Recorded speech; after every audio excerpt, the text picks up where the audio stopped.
यवतमाळ नगर परिषद निवडणुकीमध्ये काँग्रेससोबत आघाडी तुटल्यावर ठाकरे सेनेचे विधानसभा संपर्क प्रमुख संतोष ढवळे यांनी काँग्रेसच्या चिन्हावर सेनेचे उमेदवार उभे केले असा आरोप करण्यात आल्याने ढवळे यांना पक्षातून बडतर्फ करण्यात आले।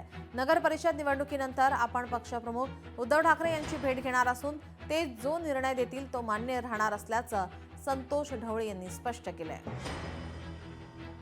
आम्ही तुली फाटलमध्ये गेलो, त्या ठिकाणी युतीची घोषणा झाल्याचं जाहीर केलं, हे त्यांच्या सूचनेनुसार। मग असं काय झालं एक दिवसानंतर की युती तुटली, त्यांनी तर मला सांगितले नाही आणि मला पेपरातूनच माहीत पडलं त्यांच्या, मला त्यांनी बोलावलंही नाही। मी युती समजूनच कामाला लागलो होतो। कुठेतरी या लोकांनी माझ्याबद्दल साहेबांपर्यंत कोणतीतरी चुकीची माहिती दिली आहे आणि म्हणून माझी हकालपट्टी झाली। निवडणूक झाल्यानंतर मी साहेबांना भेटणार आहे। राजेश नाईकांवर नवी जबाबदारी देण्यात आली आहे। सांगलीच्या काँग्रेस शहर जिल्हाध्यक्षपदी राजेश नाईक यांची नियुक्ती करण्यात येते।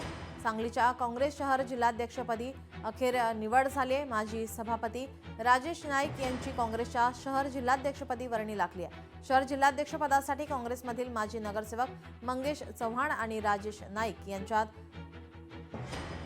चुरस निर्माण झाली होती। काँग्रेस आमदार विश्वजित कदम आणि खासदार विशाल पाटील यांच्याकडून अखेर राजेश नाईक यांची शहर जिल्हाध्यक्षपदी निवड करण्यात आली आहे। सांगली शहर जिल्हा अध्यक्षपदी आज माझी निवड झालेली आहे।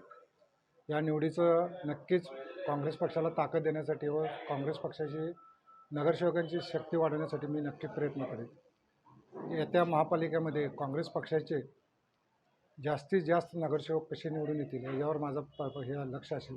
पक्ष संघटना बांधायचे आणि पक्ष संघटनेबद्दल काँग्रेस पक्षाची ताकद वाढवण्यासाठी जरूर प्रयत्न करेल आणि सर्व घटकांना एकत्र गोळा करून काँग्रेस युतीचा प्रयत्न करेल। भव्याला रोखण्यासाठी योगी आदित्यनाथ मैदानात उतरतायत। वसई विरारमध्ये योगी आदित्यनाथ यांच्या सभा होणार आहेत।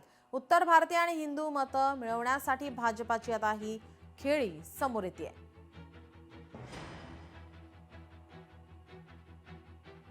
भव्याला रोखण्यासाठी आता योगी आदित्यनाथ हे वसई विरारमध्ये येणार आहेत। त्यांच्या सभा या ठिकाणी होणार आहेत। उत्तर भारतीय आणि हिंदू मतं मिळवण्यासाठी भाजपाकडून खेळी करण्यात येते। भाजप आमदार सचिन कल्याण शेट्टींवर नवी जबाबदारी देण्यात आली। कल्याण शेट्टी सोलापूर महापालिका निवडणूक प्रमुखपदी असतील। भाजपचे प्रदेशाध्यक्ष रवींद्र चव्हाण यांनी या संदर्भात घोषणा केली आहे।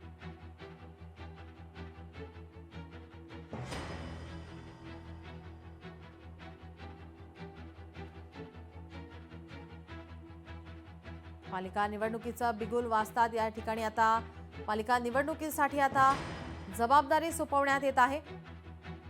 भाजप आमदार सचिन कल्याण शेट्टींवर आता नवी जबाबदारी, सोलापूर महापालिका निवडणूक प्रमुखपदी त्यांची नियुक्ती करण्यात आली आहे।